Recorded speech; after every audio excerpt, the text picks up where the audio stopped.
Hinahanap ko talaga kung anong katumbas sa Tagalog. Ang, ang ginagamit lang po ay dalawa. Nagbalik loob, nagbago. Now, medyo hindi talaga tumpak, no, kung tuusin. Pero yun lang sinabi ng Tagalog eh. Am I a convert? Ako ba ay nagbago o kaya nagbalik loob o kaya ako ay isang alagad?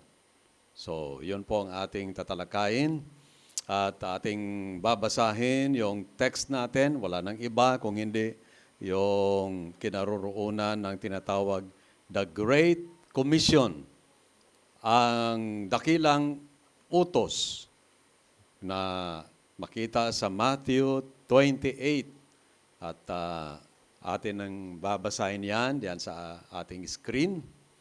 Okay? So, magsitayo tayo po. Magbibigay galang sa salita ng Diyos. Okay. Sabay-sabay po ating babasahin ito. Ready po? Begin. Pumunta ang 11 alagad sa Galilea sa bundok na sinabi sa kanila ni Jesus.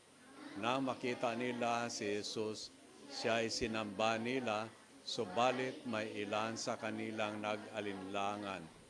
Lumapit si Jesus at sinabi sa kanila, ibinigay na sa akin ang lahat ng kapangyarihan sa langit at sa lupa. Kaya't humayo kayo, gawin ninyong alagad ko ang mga tao sa lahat ng mga bansa. Bautismuhan ninyo sila sa pangalan ng Ama at ng Anak at ng Espiritu Santo. Turuan ninyo silang sumunod sa lahat ng inuutos ko sa inyo. Tandaan ninyo, ako'y laging kasama ninyo hanggang sa katapusan ng panahon. Pagpalain ng Panginoon ang kanyang salita. Manalangin tayo. Salamat, Panginoon, sa pagdala nyo sa amin dito, sa bawat isa na inyong ginabayan, inyong hinatid, hinimok, at inyong pinangunahan upang kayo, Panginoon, ay sama-samang kami ay tumupad doon sa sinabi ng Hebreo 10:25.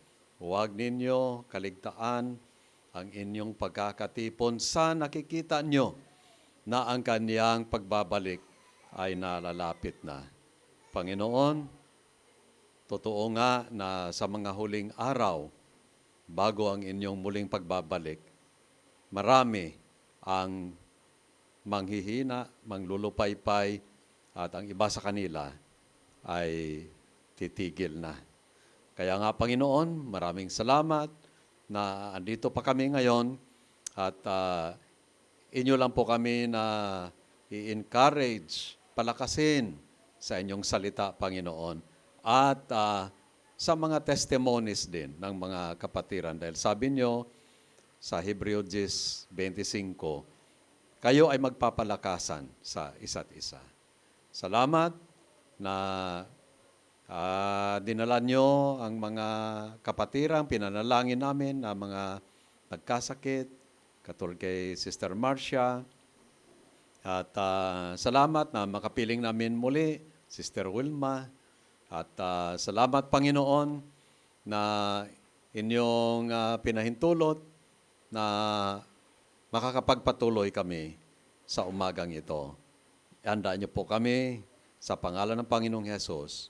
Amen. Okay, tayo po ay tumungo sa topic natin ngayong umaga. Ako ba ay isang convert? O kaya ako ay isang disciple?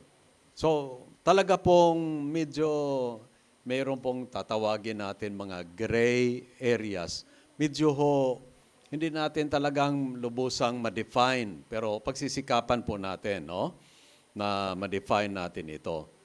Ang salita pong convert, kung tama ang ating pag-uunawa, ay ito po ay katulad or sa English sinasabi synonymous, no? Magkahawig po sa yung salitang believer o kaya yung sumampalataya.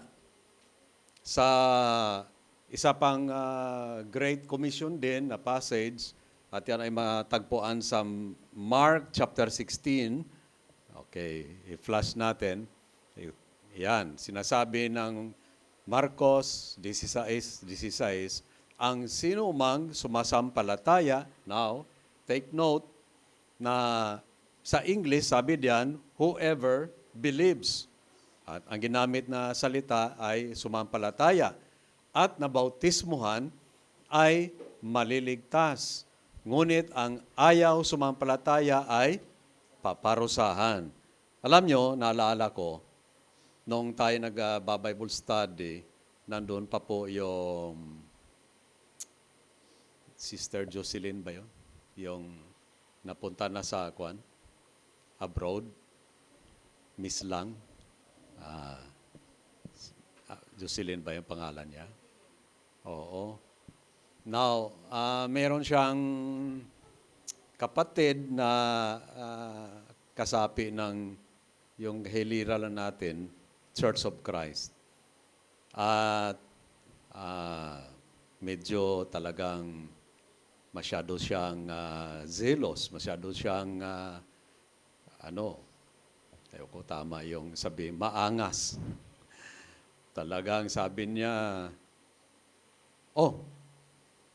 hindi sapat yung magsampalataya, yan, lang yan. Kailangan magpabautismo din. Yan ang kanyang kinote, no? Ang sasampalataya at magpabautismo. Now, sandali lang.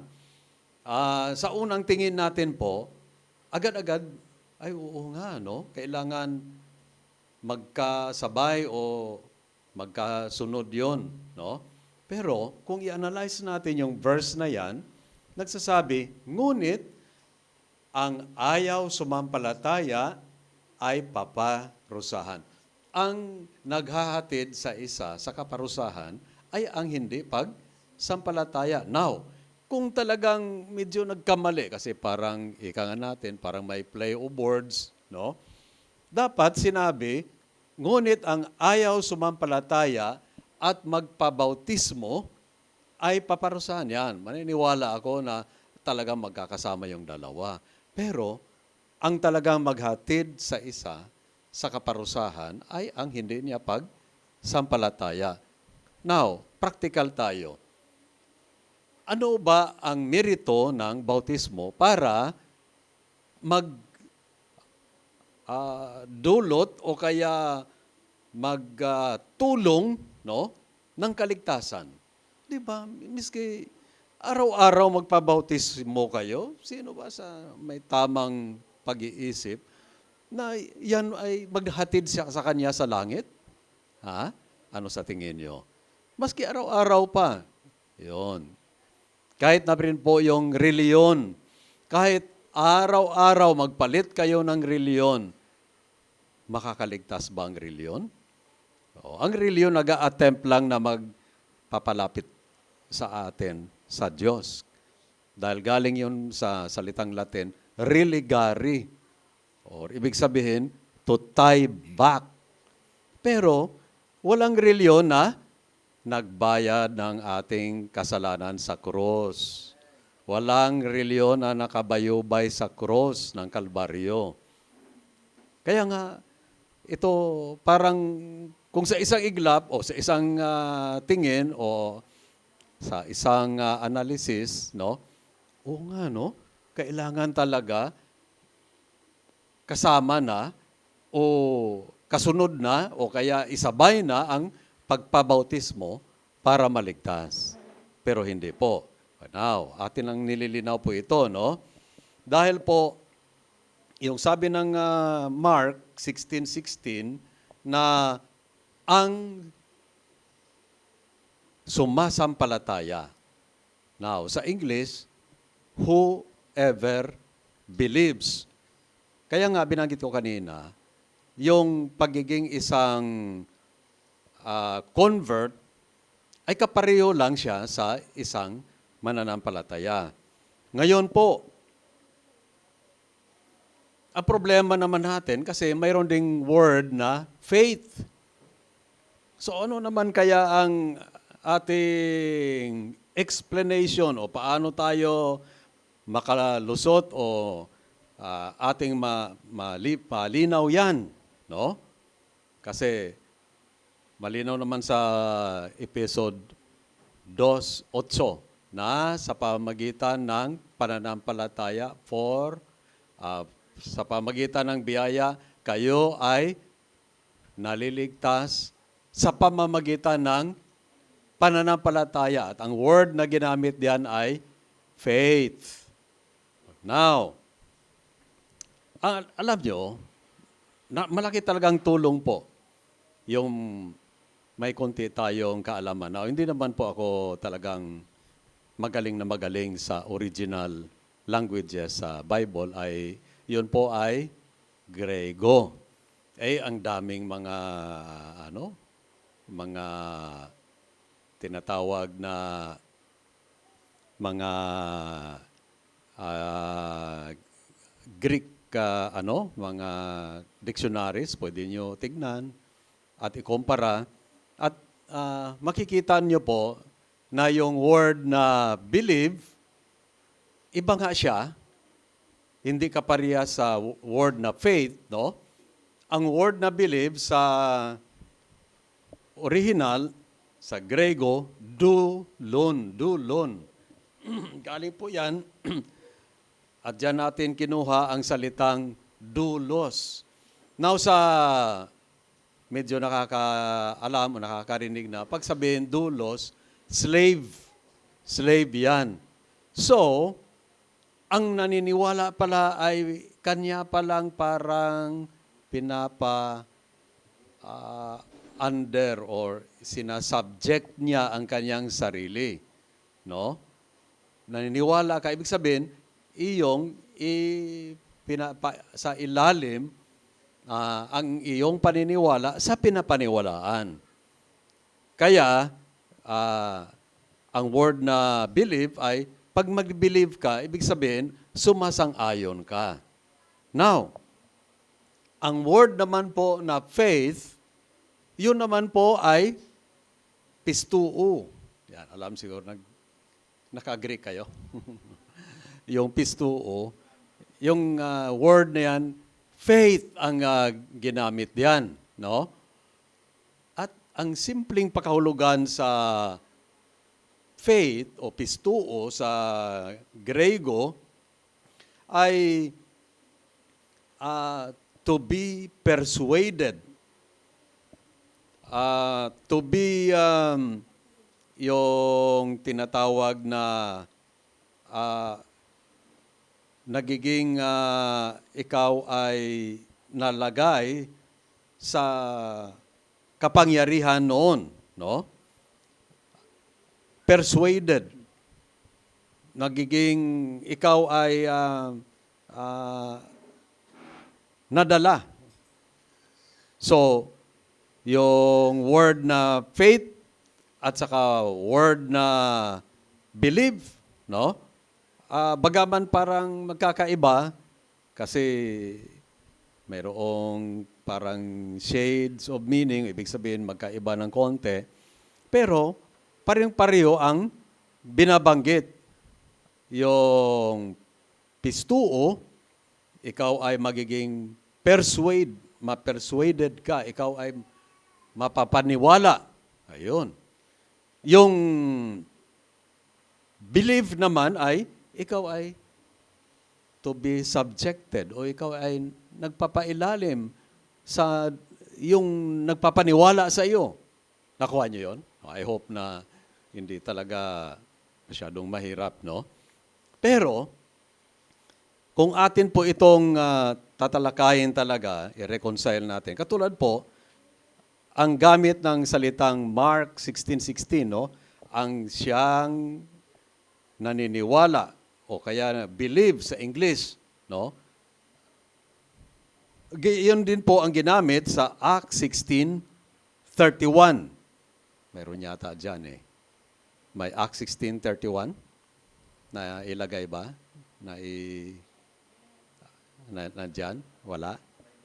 Ayun, ito. Sumagot naman sila, sumampalataya ka. Now, ang word na ginamit diyan sa English, believe on the Lord Jesus Christ, sa Panginoong Yesus, at maliligtas ka, ikaw at ang iyong sambahayan. Kaya nga, ika nga natin, yung interchangeably, synonymous, magkakapareho, magkakahawig sila.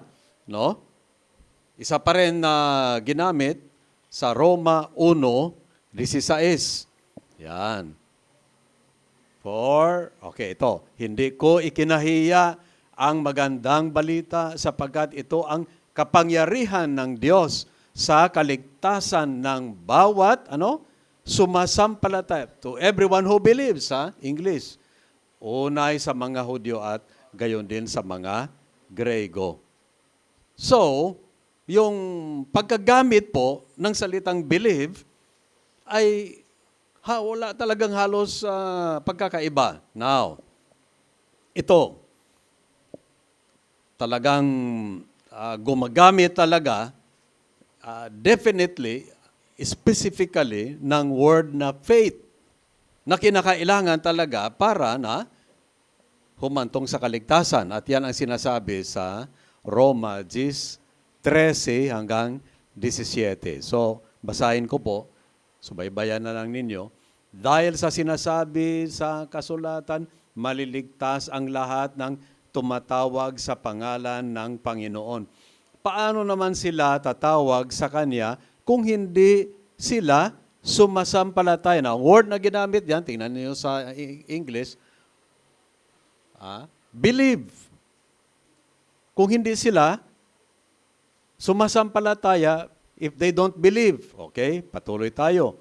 Paano sila sasampalataya?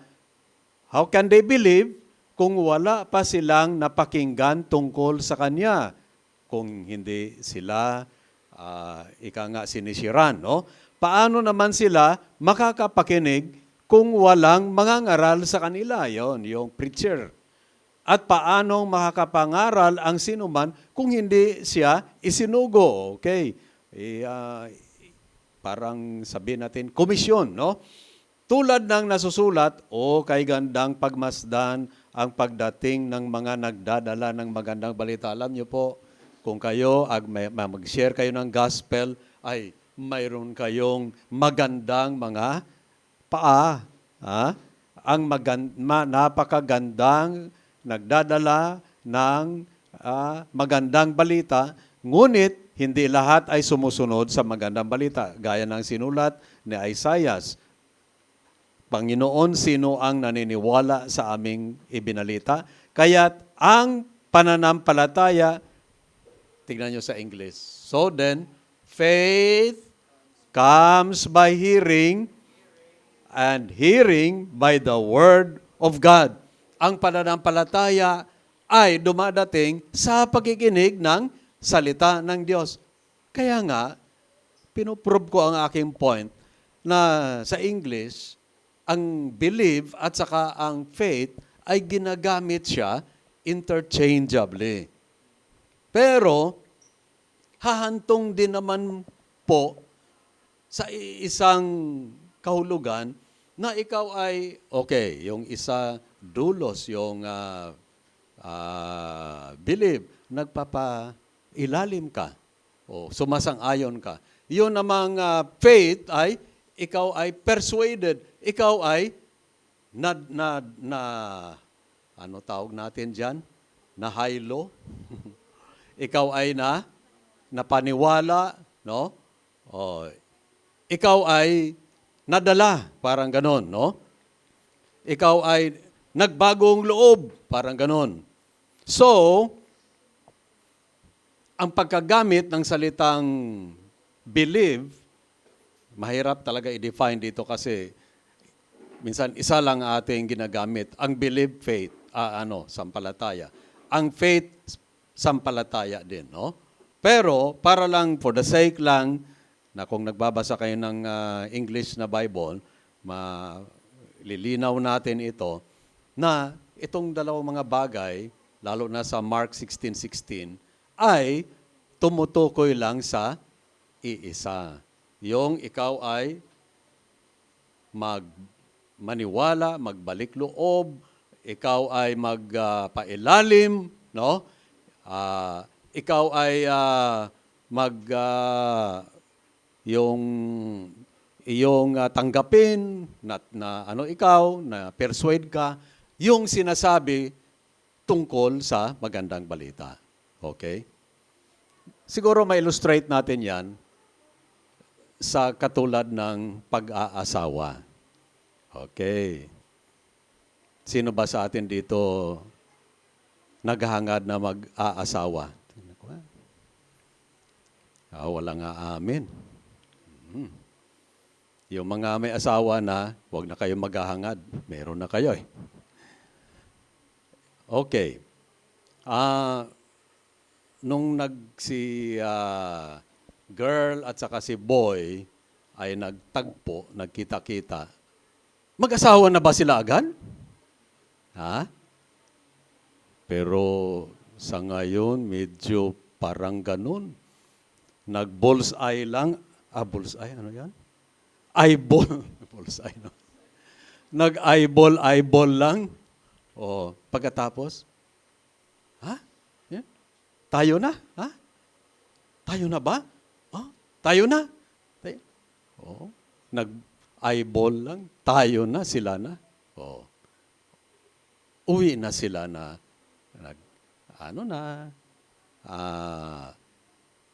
Naglaro-laro na sila ng nanay, tatay. Ayun. Ganong ka-cheap ngayon. No? Pero dapat, bago mag-asawa, so nakita, wow. Kung sa lalaki, sabihin niya, talagang napakaganda niya. Talagang tinamaan ako ni Cupido. Si babae naman, si girl naman, sabi niya, wow! Ang pugi-pugi niya. Talagang crush na crush ko siya. Ayun. Ngayon, si boy, dapat na lang si boy. Si boy ay akyat ng ligaw na siya. So, ano ba ang cell number mo? Kukunin na yung number na. Okay. Anong oras ka ba pwede makausap o tayo makita-kita? Ayan na.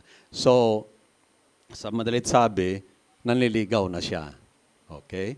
So, sa ligawan pa lang, doon na sila ay nagkakaroon ng parang convinced na sila na sila nga. Okay? Ang bawat isa ay parang talagang malakas ang lang kutob na sila talaga yan. No? Okay. Now, para talaga gawin nilang firm o gawin nila talagang malakas ang kanila na yan na paniniwala, ano ang kanilang gagawin? Magpakasal sila. Okay. Si boy, talagang sincero, pakakasalan niya talaga yan. Di ba? Si girl, ang mahirap lang kung si girl ang nanliligaw. May mga ganun-ganun na sitwasyon eh. Pero dapat humantong sa kasalan. Okay. Nung kinasal na sila, so, ano na po ang kanilang kategorya? Sila po ay husband at saka wife. Sila po ay mag-asawa na. See? Ganon din sa yung proseso na ito. Kailangan muna na narinig mo, nakilala mo, na-meet mo, na-encounter mo ang gospel. See? Nung narinig mo, ikaw ay na-convince. Ako ay tatanggap sa Panginoong Yesus. So, nag-propose na sa yung ating ilustrasyon, nag-propose si boy, tinanggap mo siya. Ganon din yon sa gospel. Nag, ah, ano ka, na-persuade ka, alam mo, na dapat talaga tanggapin mo ito at tinanggap mo nga siya. At nagkaroon na ng commitment. Iyon na ngayon na ipinasailalim ang iyong kalooban, kaya nagbalik loob ka na. No? At simula ngayon ay mag-asawa na, ibig sabihin, kayo ay may relasyon na sa Panginoong Hesus. No po? Now, bagaman medyo napasimple natin, pero kailangan talaga, i-define talaga natin po yan. No? So, number 1, definition of a convert. Sino ito yung convert? Na ulitin ko, ang nakikita ko lang sa Bible, ang word na convert ay nagbalik loob o kaya nagbago. Yun po ang gamit doon. No? So, ang convert, yan siya na niwala, siya ay sumampalataya. Okay? Number 1, anong sinabi yan? Decides to receive Jesus Christ.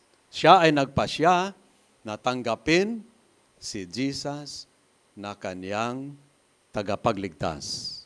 Alam nyo, sa prayer, lalo na sa yung tinatawag sinner's prayer, ito lagi ang parang line, no? Sabi, Panginoong Hesus, ako ay kumikilala sa iyo.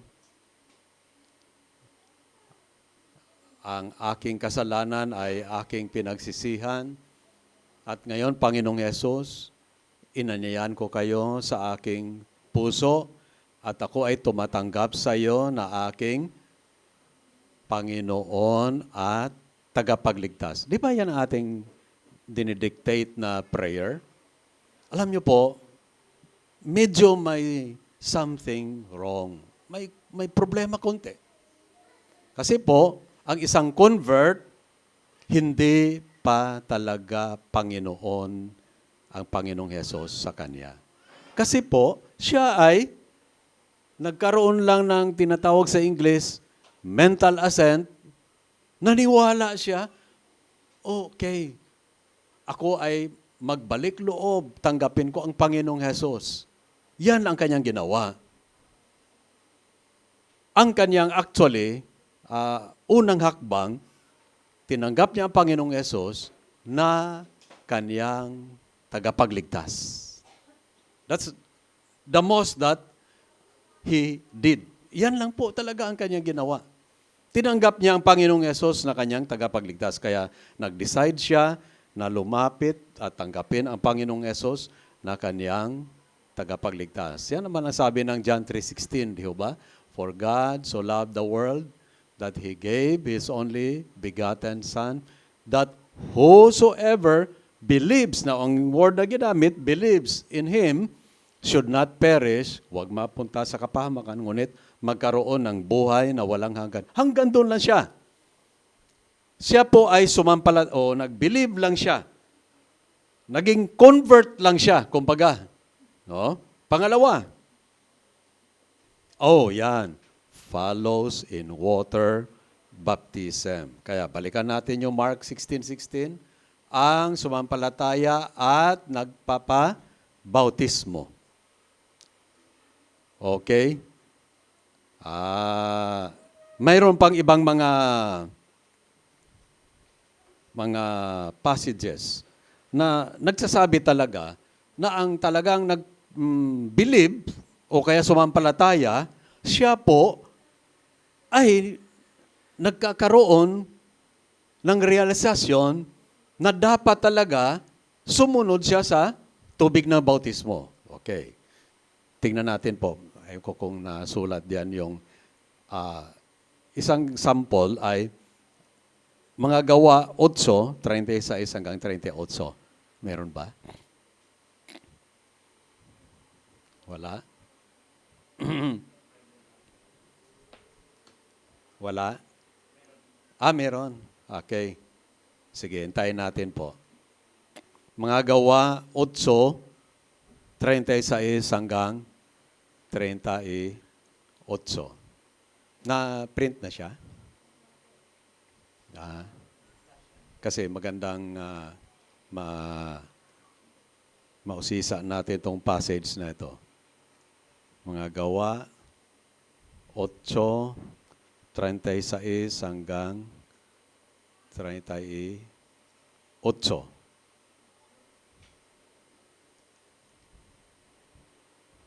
Okay.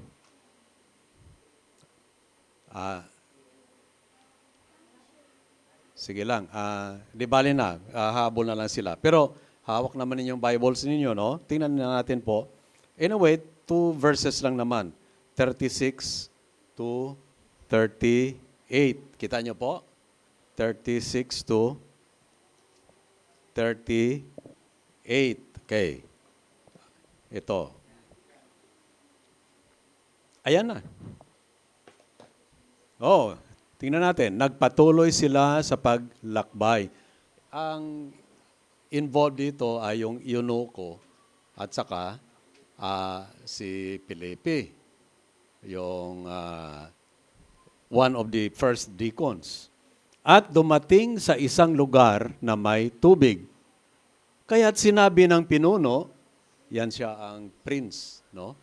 Sabi niya, tingnan mo, may tubig dito, hindi pa ba ako maaring bautismuhan? Now, sino nagsabi sa kanya na siya ay magpabautismo? Well, narinig one time, o kaya nabasa niya kasi talagang nagsisiyasat itong eunuko, ang Mark 16:16. At Matthew 28:16 to 20. Ang siyang go into all the world and make disciples of all nations, baptizing them in the name of the Father, Son, Holy Spirit. Narinig niya ito. Somehow, somewhere, may nag-preach o kaya may nabasa siya. So, alam niya na ang consequence ng kanya talagang pagbalik loob sa Diyos, sa buhay na Diyos, ay magpabautismo. So, habang sila ay nagbabiyahe, okay, dumating sila ngayon sa may tulay siguro o kaya tatawid sila sa may ilog o ano. Sabi niya, andito, mayroong tubig. Ibig sabihin, mayroong malalim na tubig. Hindi na tubig na. Baka mamaya sabihin, isang basong tubig, tama, yung palang wisik-wisik.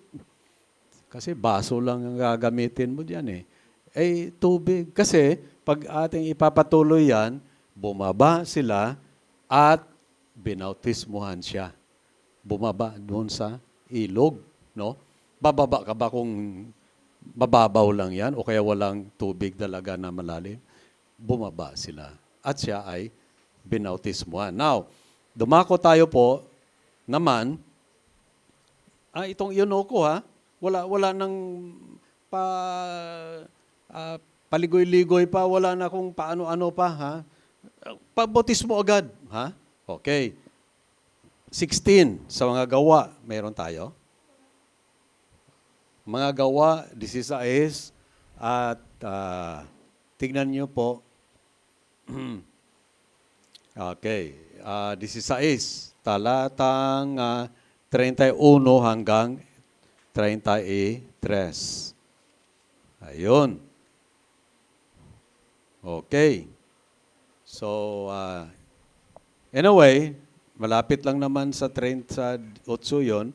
So, simulan ko na. Pag nag-flash dyan mamaya, tignan natin. And they said, believe in the Lord Jesus and you will be saved. You and your household. Ikaw, pag sumampalataya ka sa Panginoong Yesus, yun ang ginamit, believe, sampalataya, ikaw at ang iyong sambahayan, and they spoke the word of the Lord to him. Sinabi lang, salita ng Panginoon, to all who were in his house. So, ibig sabihin, binible study din yung buong sambahayan.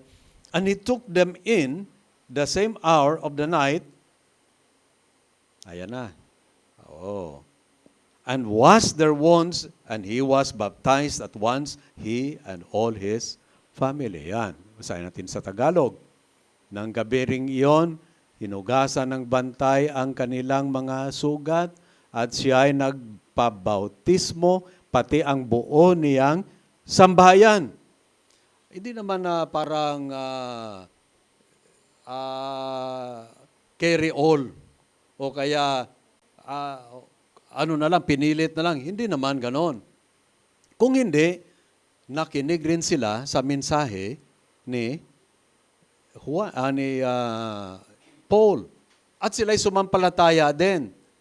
At yung desisyon ng kanilang tatay siguro, ang head of the family, desisyon din ng buong sambahayan. And it took them the same hour. Yun. At nagpabautismo sila, no? Now, kung ang bautismo talaga ay makakaligtas, sinabi na pinaliwanag na ni Pablo. Pero nung si Pablo ay nangaral ng ebanghelyo, ang sinabi niya, believe in the Lord Jesus Christ and, ano daw? You will be saved. Maligtas ka. Now, kung talagang ang bautismo ay kaakibat talaga at kinakailangan talaga sa kaligtasan, so sinabi sana rin Pablo, hindi lang kayo maniwala, hindi lang kayo sasampalataya. Magpabautismo rin kayo.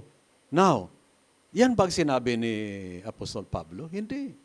So, nagkaroon pa sila, inugasan pang mga sugat, naghapunan pa sila kung ano pang ginawa nila, nag-Bible study pa sila, hanggang matapos na yung pagbabahagi ng Bible study nila, and then, okay, nagpasya ang buong sambahayan na sila ay sumunod sa tubig ng bautismo.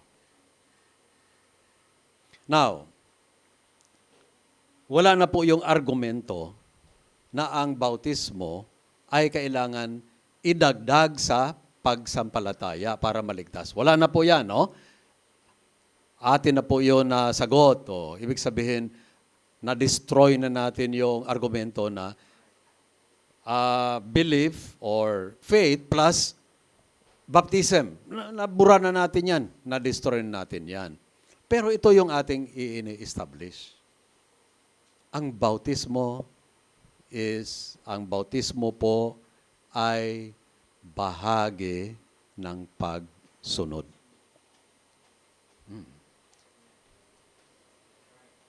Bakit pagpabautismo? Kung hindi naman talaga makaligtas. Oo nga, hindi makaligtas. Pero, pagsunod yon dahil yan ang nasa Great Commission. Ang sasampalataya ay bautismuhan sila sa pangalan ng Ama, Anak, Espiritu Santo. Kung gagawin ng isang convert, kasi convert na natin pinag-uusapan, okay, humakbang siya ng isa pang forward na hakbang, no? Ang pagsunod sa bautismo. Now, may ilan sa atin na nagsasabi na gusto sila magpabautismo. Siguro, ang iniisip natin, para tayo ay maging miyembro dito. Now, yung pagiging miyembro po ay ano lang yun, para kung baga buy one, take one lang. Dahil kayo ay nagpabautismo at bago pa naman bautismoan, talaga pong tinuturuan natin. Yan ang ginawa ni Pablo no? So, mayroon pang yung additional na privilege, pwede siya mag-apply for baptism. Now, ang iba, Nakikinig ba ito? Ang iba ay pina-apply pa, bagaman sila ay nabautismuhan na. Pero kung talagang kilalang kilala at ang nagturo ay isa sa mga workers natin o isang officer natin, so siya ang makapatunay na, okay, pwede na yan siya, kwalipikado na yan siya for baptism. No? Pero ang itong sinasabi ko, ang hindi pagpapabautismo ay hindi rin pagsunod. It's not obedience to the Great Commission. Kayo, kung ayaw ninyo talaga magpabautismo, nasa inyo lang yan. Wala naman sa pilitan ito. No? Pero ito po ay a matter of obedience. Talaga bang ikay sumampalataya na? Okay? Sumunod ka sa Panginoon sa bautismo. So, hindi ko alam kung sino sa atin dito may nasabi na gustong sumunod sa Panginoon sa bautismo. Pero, okay, ulitin ko po, matter of obedience yan. Now, magtuloy-tuloy tayo. Ang bilis ng oras. Tumako po tayo sa Roma, Kabanatang 6. Ewan ko lang po kung aking nailagay diyan. Nabigay. Nasulat ba? Roma 6? Wala. Okay. Sa Roma, Kabanatang 6, no, siguro dito tayo mag-cut off muna, no? Romans chapter 6. Meron? Romans chapter 6, 1. Romans chapter 6. Okay, 1 to 4. Okay. Kita niyo po? 6, 1 to 4 ito. Ano ngayon ang sasabihin natin? Patuloy ba tayong magkakasala upang sumagana sa atin ang kagandahang loob ng Diyos? Okay, next. Hinding-hindi. Tayo'y patay na sa kasalanan. Paano pa tayo mamumuhay sa pagkakasala? So, ang argument dito, ang point dito, kung patay na, o paano gagawa pa ng kasalanan isang patay? So, spiritually, ang mga mananampalataya, ang convert, siya po ay patay na sa kasalanan. Sige po. Hindi ba ninyo alam na tayong lahat na nabautismuhan kay Kristo, bautismo, water baptism ito, ay nabautismuhan sa kaniyang kamatayan. Ibig sabihin, nagiging bahagi tayo o nagiging kasama tayo sa kamatayan ni Kristo spiritually at saka symbolically. Hindi naman literally. So parang tayo, kung tayo ay sumampalataya sa Panginoong Yesus, tayo, kung magpabautismo, ang bautismo ngayon ay nagsisimbolo na parang sumama tayo sa kamatayan ng Panginoong Yesus. Next. Sa makatuwid, tayo'y namatay na at nalibing na kasama niya sa pamamagitan ng bautismo. See, ang Panginoong Yesus, nung namatay siya, siya inilibing at next, upang kung paano binuhay muli si Kristo, ilang days? 3 days, di ba? Sa pamamagitan ng dakilang kapangyarihan ng Ama, tayo rin ay magkaroon ng panibagong buhay. So ano po pala ang point? Ano pala ang diniderive dito? Bakit magpabautismo?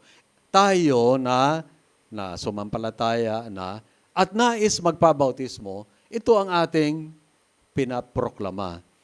Ating pinoproklama na tayo ay namatay, dying with Jesus, kasama kay Kristo, nalibing at muling nabuhay. Nung muling nabuhay ang Panginoong Yesus, siya ay nasa ibang antas na siya, napunta siya sa langit. Ganon din tayo, nung tayo po ay tumanggap sa Panginoong Yesus, naging convert tayo, kumbaga, no? Tayo din naman po ay nasa bagong level na. Nasa bagong buhay na. Kaya sabi, living with Jesus, a new life, divine. Bago na ang lahat. May nangyaring tunay. Alam niyo yung kanta na yun? Buhat ng tanggapin ko si Kristo.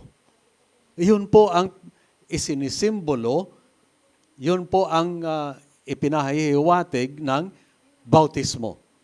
Wala nang iba. Hindi po yan bahagi ng kaligtasan. Yan po ay patunay pagka may mga loved ones tayo, nagpabautismo kayo, the best talaga sana kasama yung mga members of the family upang makita nila ang inyong pagsunod sa Panginoong Hesus. Yun lang po talaga. Wala na. Now, kung hindi natin gagawin yan, tayo po ay disobedient. Disobedient. Hindi po natin sinunod ang Panginoon sa kanyang utos, ang sumampalataya ay magpabautismo sa pangalan ng Ama, Anak, Espiritu Santo. Pero hindi po nakakaligtas yung bautismo. So, cut off tayo muna po. Ang next natin talakayin ay, am I a disciple? So, convert yun. Yung convert. Ang convert maaaring nagpapabautismo lang pa rin siya. Pero, okay, wag natin mapagkamalan na ako ay tumanggap na, nagpabautismo, naging member na ako. Nangangulugan ba na ikaw ay disciple na? Hindi pa po. Hindi pa, malayo. No? Kinakailangan na ikaw ay tumawid pa. Ha? Sa isa pang yung bahagi ng iyong buhay. At yon ay kailangan magiging disciple of Christ. Tayo po ay magsitayo. Tayo po ay manalangin sa inyo, Panginoon. Kami ay nagpapasalamat na inyong binigay sa amin itong mga katotohanan. Bagaman hindi namin natapos itong bahagi na aming pinag-uusapan.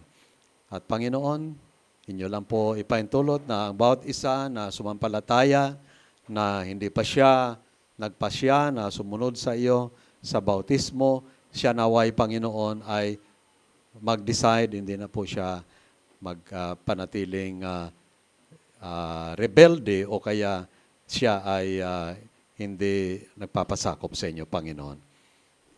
At habang tayo nakayuko, baka meron sa atin dito na nais mong sabihin sa Panginoon, Panginoon, nais ko na sumunod sa iyo ngayon, ako'y tumanggap na sa iyo, nandito ka na sa aking puso, nais kong sumunod sa iyo sa tubig ng bautismo. Yan ba ang iyong pasya ngayong umaga? Kung ang Panginoon ay nangungusap sa iyo, taas mo lang kamay mo kung meron. Yes, praise God. Amen. May nagtaas ng kamay, okay? Lord, bless niyo sila. Sila po ay talagang gagawa nitong hakbang, Panginoon, ng buong puso nila at sila po ay pagpapalain niyo. In Jesus' name, amen. Tayo po ay